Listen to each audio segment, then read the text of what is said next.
எங்கள் காடு ஒட்டிதாங்க மார்டின் காடு அப்படின்னு சொன்னாங்க. மார்டின் காடு மார்டின் வாங்கி போட்டு வச்சுக்கிறா அப்படி அம்மா. மார்டின் காடுன்னு சொல்லி பேர் இருக்கு, மார்டின் காடு.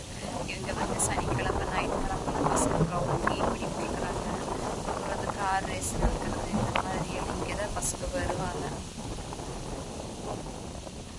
பாருங்க, நான் காட்டுக்குள்ளே வந்தனோட எங்களோடைய நாய்க்குட்டியும் சேர்ந்து வந்துருச்சு. பா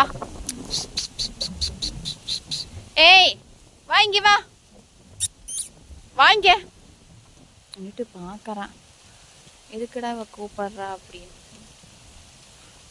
பாருங்க, நம்ம வீட்டுக்கிட்ட இருந்தோம்னாவே வராது, ஆனால் நம்ம காட்டுக்குள்ளே வந்துட்டோம்னா வந்து என்ன பண்ணுறான்னு பார்த்துட்டாது போயிடும். வா, என்ன எதுக்கு இங்கே வந்த? ம், ஏய் சின்ன பையா,